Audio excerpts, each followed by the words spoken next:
Hi, everybody, and welcome to another episode of the Smashing Skull Sessions. This week, I'm joined by Guitarist Florian from the mighty Long Distance Calling, guys. It's been tough trying to get hold of you, Florian, because I know you are so busy, lads, with the release of the new album, Eraser. So come here, thanks for taking the time out and welcome to the show. Yeah, thanks for having me. Great stuff. Florian, as I said, you're on the road, as I can see, so that just goes to show how busy you guys are.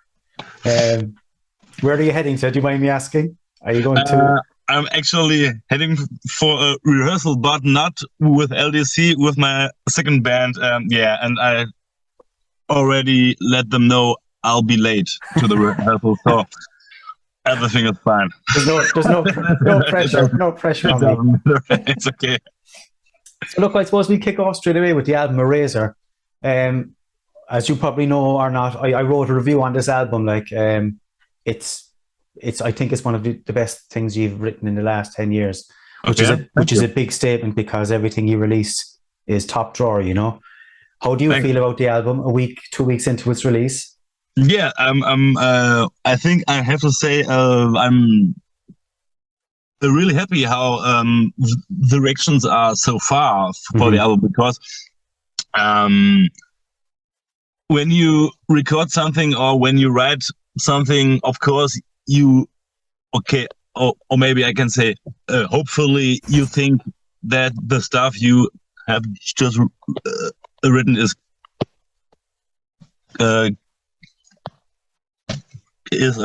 good.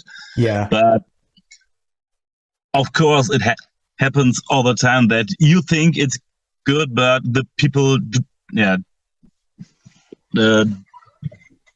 not think that's good. So and I think it's always very exciting to be in this release a week and the week before when you release the first but I think releasing the first single is even more exciting because that's the first that's the first taster, isn't it? It's the first taste of the new album. And if people say, oh man, that fucking sucks, it's you know what I mean. It's like it's too late to back down at that stage, Florian, isn't it? It's too late to back down, and then you have to say, okay, maybe you will like the second one better, hopefully. So I think that. Yeah, tell me again, like you said, you released 3 singles on the I think it was 3 in the build up to releasing the album. Yeah, it's something everybody seems to be doing now.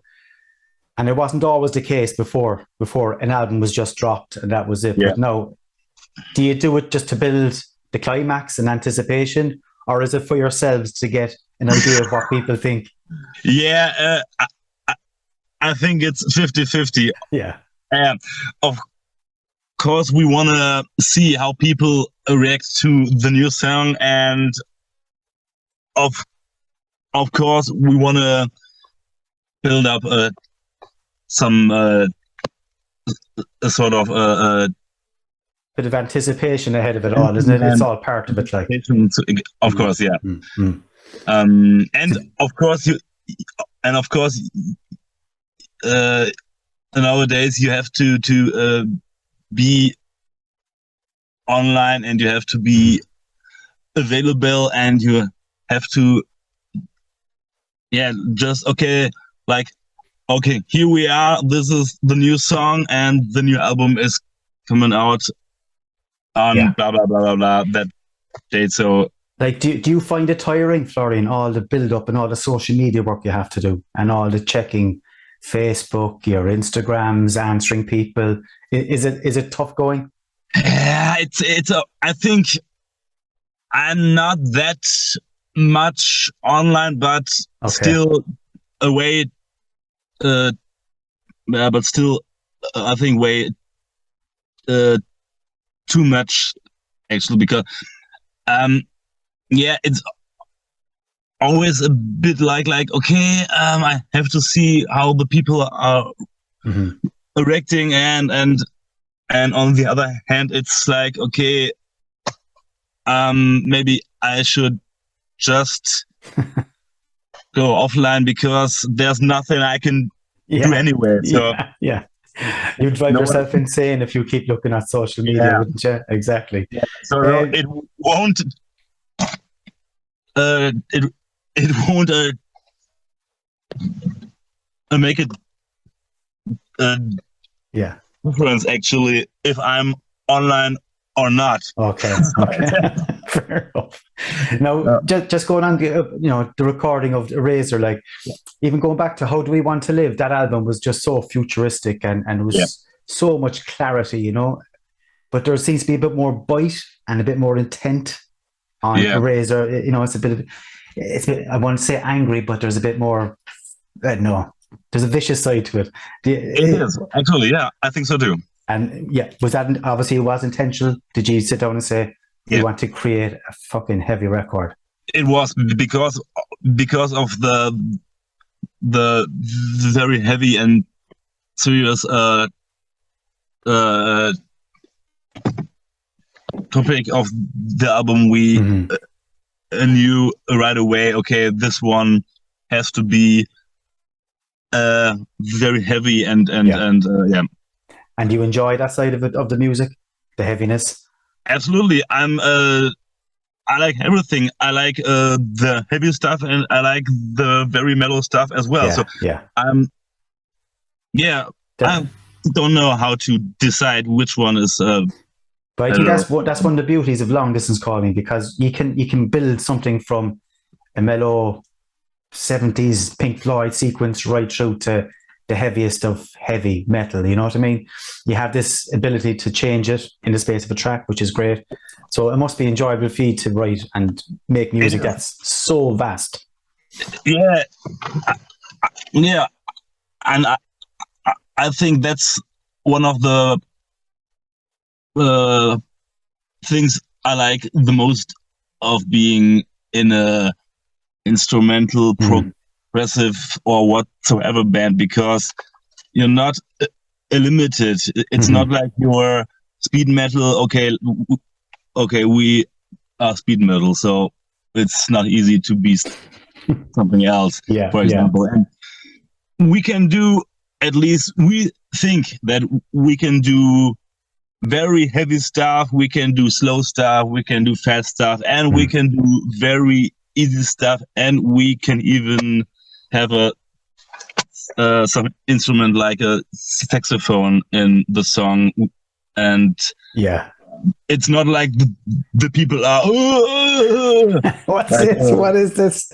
Even though I have to say, like, the saxophone in Sloth blew my mind. I mean, I'm telling everybody who doesn't even listen to rock or metal, play this track and tell me what you think. It's my favorite track on the album. Sloth is by a distance. Not just because of the saxophone, but I just love the pace of it. And it totally corresponds to the Sloth, the animal, the slow pace, that trudging sound, it's incredible. I suppose we're probably after jumping a small, because the concept of the album, Florian, was all about animals on the brink of extinction, basically, wasn't it? There must have been a lot of homework went into getting this right. Yes. Am I right? Yeah, absolutely. Lots of reading and watching documentaries about certain animals and stuff like that. And of course, we had to think before we started writing the song. Okay, for example, we have the sloth. How does it sound? So, of course, it's slow, but what else? And we did that for every animal on the record. We were like, okay, we have to write a score for the animal, and we were asking, where do they live and how do they live and things like that. And from that, we started to write riffs and licks, and then we started to write the songs. So you had the concept in place before you ever put pen to paper, basically. Absolutely, yeah. Absolutely. And have you a favorite track? on the album yourself, Florian? I think I got 3 favorite tracks. It's The Sloth, Mm-hmm. actually, as well, and The Albatross, and The Human, because I think these songs are, they are very different from each other, and it's like, I think they represent how LDC is as a band, I think. You're spot on. That's exactly what it is. It does show how diverse you are as musicians, you know, to go from one style of metal or one style of rock, whatever you want to call it, to another. So that credit to you, lads. Credit to you with that. This is your 8th studio album, right? From what I might be wrong, but I think it is, plus your EPs and splits you've done over the years. Where do you get to drive from, guys? I mean, how are you still doing it? And how have you, some bands sort of tend to filter out after a few years, the music tends to drop, but you've fucking elevated it again, you know? Yeah, I don't... What's the magic potion? I don't know, actually. For me, it's like I need to write. So I'm always writing stuff, and I record some stuff on my phone, for example, when I'm on the road, like and things like that. Yeah. And then later I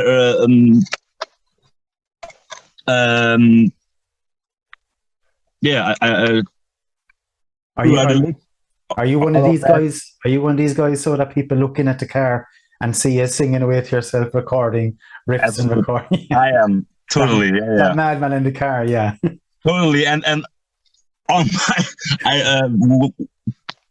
sometimes when I look at some pictures on my phone, I look, oh, there's a video. What's that? And oh, it's me singing a riff or something, and man, I couldn't remember that. Okay, cool, and that happens all the time. Well, there you go. That's modern technology for you, Florian. We can do that, Jesse. You can record while you're driving. I mean, how easy does it get? Hopefully, it doesn't happen to me like Kirk Hammett did, and I'm gonna lose all my stuff on the phone. No, let's hope that doesn't happen. But I've just recorded anyway, so we're safe with this show. Yeah. Okay, cool. I suppose I'll give everybody else here, anyone who's been living under a rock for the last couple of weeks and hasn't heard anything from Long Distance Calling's album Eraser, I'm going to give you a taster. This is Giants Leaving. Have a listen, guys, and you're going to love it. Simple as.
So there you have it, guys. That's Long Distance Calling's Giants Leaving, one of the 8 or 10 incredible tracks on the album.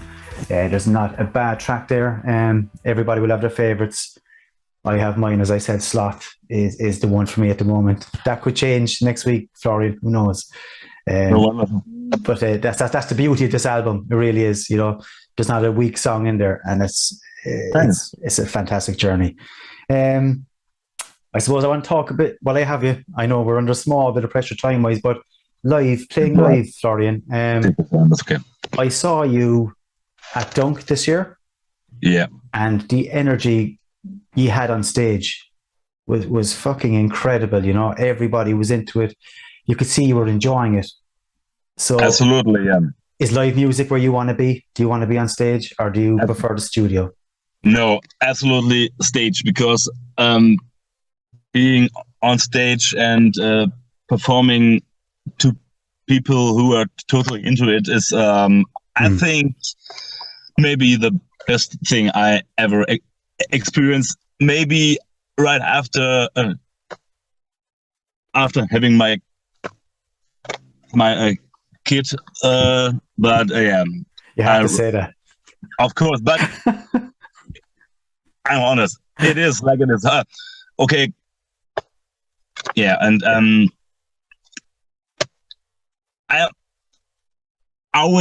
it's always not easy to explain it to people who are not on stage and who are not. It's not easy to explain how magical this is to the experience of being on stage and performing to people, and of course the people are just not listening, they are responding to what you do on stage, and it's absolutely magical. It must be a great feeling to have everybody, I won't say in the palm of your hand, but you know what I mean. They're all watching, they're all loving every second, and so are you on stage. And I think that's how it works both ways. The energy comes from the stage and the energy comes from the crowd. But can you actually enjoy the moment? I know, like, can you walk off stage and go, fuck, that was incredible? Or are you on stage comfortable in what you're doing and just taking it in? Yeah, I'm always, I don't think I'm nervous before I go on stage, but I'm always a bit like I don't know the right word at the moment. I'm always a bit like hyped and like okay. We have to just I have to just take it easy right now. A bit. Yeah. Like I have to, like I have to take it easy. Just breathe in and breathe out. Okay, it starts right now, and then everything is absolutely fine. Once that first guitar kicks in, you're in the zone. Yeah, I get you. Totally.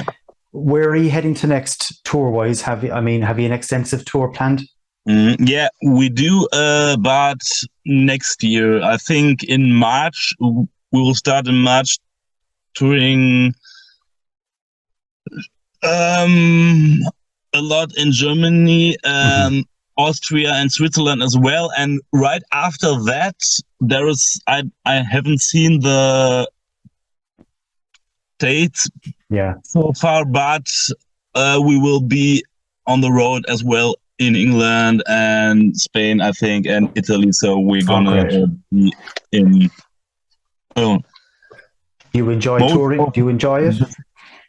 Absolutely. It's absolutely exhausting, but it's not that like we're not like partying all night. So not anymore. We did that when we started, of course, but man, you can't do this when you're older than 40. It's just not. It's an age thing. It has to be, Florian. Yeah, I mean, it doesn't work. It works up here, but the rest of the body isn't coming along. It's absolutely exhausting, of course, because you're, and I have to say I love it to be on the road and to be in different cities every day, and I'm very interested in walking around and doing some sightseeing stuff. I'm not the musician who's hanging around all day because I think that's a bit lame to do, at least for me. And but it is nice to see different places, I suppose, isn't it? You've made the effort to get there, you might as well see the city. Absolutely. But I have to say, when I'm home after the tour, it always for me it's very important to that this let's say this whole rock star thing, if you want to call it like that, is over. It's like, okay, now let's get back to reality. Let's get back to my real life. So it's a bit of a come down, is it? It is like, of course, you always have this feeling when you're at home the first night after the tour is okay. What am I gonna do right now? Okay. 8 o'clock, the show starts. Oh no, I'm home. Man. So, I'm wearing my slippers. What's going on? Yeah, I'm wearing my slippers and there is no one coming to see me tonight or something like that. So it's like, and then you call, all right. And then my wife is calling from the other room, like, okay, I'm back in reality. So, but I think, at least for me, that's very important to have that. Because exactly, Florian, that's it. I mean, you have the best of both worlds. You can get out there, you can experience playing live, you can experience the cities, but there's always a comfort in coming home, right? Back to the family, back to the kids. Yeah. Reality. It's not that bad. No, it's absolutely awesome, actually. Great stuff. Come here, tell me, do you prefer playing in intimate gigs, small venues, or do you enjoy festivals? I think it depends on if you're having like headlining slot on a festival and you can do everything as you want to. I really like it. I think it's a bit stressful if you have to do a very short line check and a very short changeover, and everything is like, okay, tack, okay, and the show starts, and the show is over, off stage right now. So that's very stressful. But I guess fun. But it's fun anyway. So you'll take either one. So whichever comes your way, festivals are venues. Absolutely, of course. Just going back to that Dunk show, that Dunk experience, how would you rate that festival compared to other festivals you played at? I know it's very different in the sense that it's maybe 1,000 people at the most. I think you've played at bigger festivals, no doubt. Yeah, but I think that's not that important to me. If there are like 800 people or I don't know, 8,000. I think it's, for me, it's always very important if you arrive there and let's say the whole atmosphere is nice, and that's always if you arrive and there is a very nice atmosphere, I think it's gonna be a good show. Yeah, so you'd never gauge a show from the size. You just gauge it by the atmosphere and the energy that you're getting back. And what's very important as well are the people there, and like the hands or the working people there, and if they are totally nice and everything is easy, it's gonna be a good show. Yeah, so, exactly. That's what a lot of people seem to say about Dunk, is that the Dunk people themselves are just so helpful and so friendly and make life so easy for the artists. Yeah. Absolutely, because as an artist, when you arrive at a venue and you don't know where to set up your stuff and things like that, and there is no one helping you out, it's like, okay, what am I gonna do now, and where do I have to be, and things like that, and of course that's some extra stress. Yeah. For you. And brilliant. I have something else I want to go off the topic again of touring for a second, if you don't mind. And the likes of Eraser, when it was released, and I know there's a couple of other German bands like My Sleeping Karma now, for instance, who are getting into the German charts at a decent level, if you know what I mean. That wouldn't have happened years ago. Like, are people becoming more open to instrumental metal, rock? Is it becoming more? What do you think? Do you watch those things? Do you keep an eye on it? Yeah, absolutely. I think it's interesting, but of course the charts are not what they used to be like 15 years ago or 20 years ago, because honestly, you can be in the top 50 and you don't have to sell that much, actually. Okay. So, but of course, it's a nice a way of learning that people actually like what you do and that there's interest in what you do.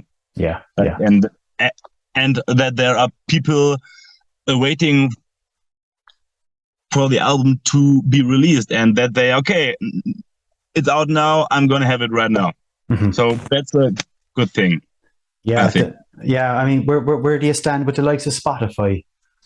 Do you think it's a good thing because everybody gets access to your music, or is it something that's draining it a bit?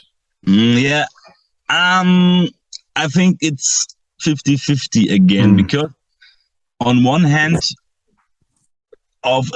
you're not earning money because most of people are streaming it for free, and you get paid like I heard it's ridiculous. But of course, on the other hand, there are lots of people who only know you because your album was in Spotify in the random algorithm, something like that. And I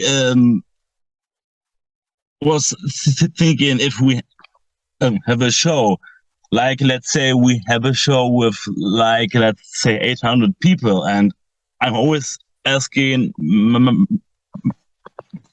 myself, okay, how many of these people would be at the show without Spotify? Like, so you never know. I think it's a good and bad at the same time. As I mentioned, I've asked this question to a few people as well. I suppose it is a case of a necessary evil, isn't it? It is. Totally. What you're getting paid is a fucking criminal offence.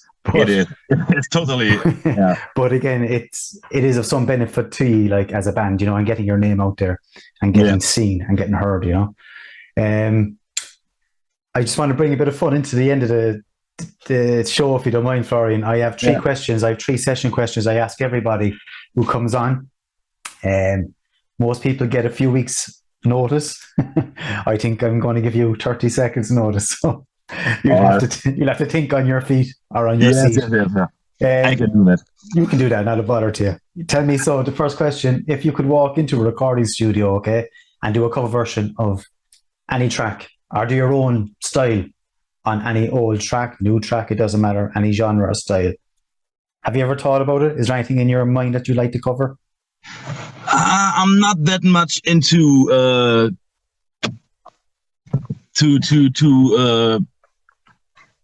cover songs, but that's an interesting question. Like, I think it's interesting to work on a song that's the total opposite of what you normally do. Exactly, Right? yeah. I think in my genre, maybe it would be easy to do something like, or easy to do something like Pink Floyd or prog rock stuff, but maybe we should do something like Foo Fighters song or something, for example, a pretty straight rock song, and we're gonna and we have to record that song as an instrumental song, which is about maybe 9 minutes long or something like that. So it would be interesting. And do you know, you're not the first person to mention Foo Fighters. No, okay, you're not. So you're not alone. You're not alone. Okay. And again, you just mentioned Pink Floyd there for a second. Yeah. Sloth, the song that I've already mentioned 3 times already here. There is a very, very thick Pink Floyd vibe about it. It is. Is that down to you? I'm not really me alone. I think everyone in the band thought like, okay, this song should sound a bit like Pink Floyd. Yeah. So. Yeah. I was just curious when you dropped the name. I thought, were you solely responsible for all that? Not solely, but of course, big part. Let's say I was involved in the whole. We'll settle for involved. Yeah, that's good. The second question, Florian, would be, what is it? If you could experience playing live on stage with any band, any size, past, present. Yeah. Is there any band you ever would have said, fuck it, I wish I was around that time?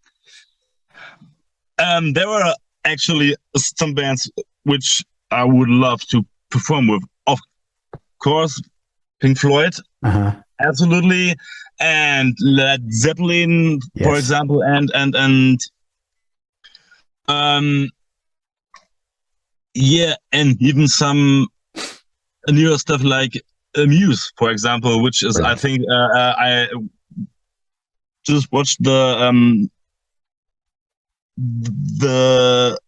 live at where is it, live at Wembley? Yeah, arena show. That's just mind blowing. It's like, what the fuck is going on? Yeah. So that's something I want to experience at least once in my lifetime. Exactly. Like that. You mentioned again Pink Floyd, and Zeppelin, and that 70s sound, that 70s influence is in a lot of your music, a lot of your albums, not just Eraser. It's not. It's something you can't help, is it? It's what you like. It just comes into the music. It comes. It doesn't matter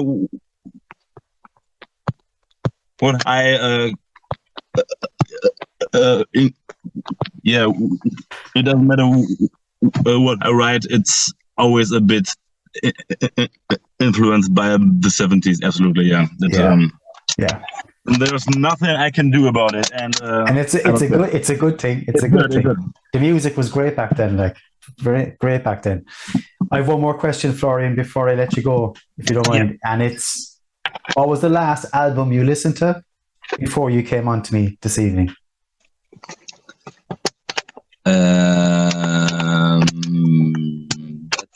What was it? I was listening to music today on my way. What was I listening to actually? Let me. Or a podcast, whatever you do listen to. I will have a look. Just a second. Oh yeah, of course it was Black Sabbath. Oh, of course. I'm after losing your picture there, Florian. No, it's not very spectacular, but yeah, it was the Black Sabbath, Heaven and Hell. Excellent. I'm after losing your picture. Are you still there? Yeah, I'm still there, but just a second. Oh yeah, there I am. There we go. Okay. Black Sabbath, huh? Yes. So Black Sabbath, Pink Floyd, Zeppelin. You're a 70s head. There's no doubt about it. Yeah, I'm a totally 70s head, but I as well love the 80s very much. Like if you into 80s music, I'm your guy. I'm like I can help myself. I think the 80s were horrible when it comes to hairstyles and Fashion and fashion. Yeah, but the music was awesome. I have to agree with you. The 80s music was class. Yeah. So, and are you on about just 80s rock or 80s music in general? New romantics, everything? Everything about the 80s. It doesn't matter if it's a rock or a pop. It doesn't matter. Pop or something like this new romantic stuff. I don't care. Yeah, the 80s were good. I like it all. Yeah, that's we're giving away our age here, the 40s. Are we both? Are you in your 40s? I'm in my 40s, yeah. Yeah, so there you go. That's what we grew up on the 80s. That's what happened. Absolutely, yeah. Absolutely. Yeah. So yeah, that's my I think when I do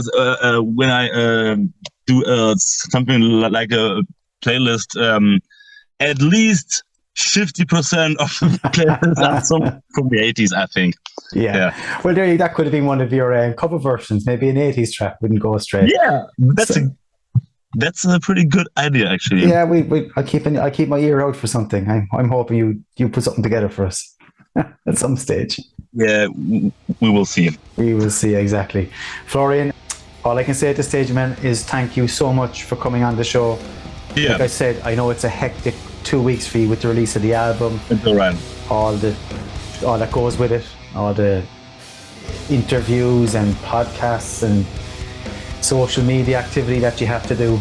Your question and answer sessions, which I watched last week, was great too. Give a great insight into the band. Yeah, sure. Thanks. So everybody, just get yourself to Bandcamp or wherever you get your music, hard copies, vinyl, CDs, and spread the word. That's Long Distance Calling. The new album Eraser, which is fucking incredible, lads. Really is. Actually, I wrote something down here today, and I just wanted to say it, and it was. I reckon personally myself, this album is one of the best post-rock albums in the last 10 years, simply because I just think this is going to age so well. You know, there's some albums don't age too well, and a few years you go, yeah. But this will go on forever. It's an incredible record, guys. And thanks for making it. Yeah, Florian, I appreciate everything, man. Yeah, and thanks for having me again. So that was absolutely fun. But that was, I think, one of the most relaxed and fun interviews I did so far. So thank you for that. That's good to hear, and that's what it's all about. That's the whole concept behind my interviews. It's just a chat. It's just relaxed, and it's a good crack. Yeah. And Florian, you played your part. So come here. Thanks again. Safe journey wherever you're going. And can't wait to hear some music from the second band. Actually, also be interested to see what that is. I will send you some stuff. Send me some stuff. It's actually 80s rock, so yeah. Of course it is. Of course it is. Florian, thanks again, man. Yeah. All the best. Take care, man. Take care. All the best. Bye. Good luck now. There you go, guys. That's Florian. Tune in again next week, and we'll have another couple of guests for you. Thanks to Richie, who always edits and produces the show, and see you soon. Take care.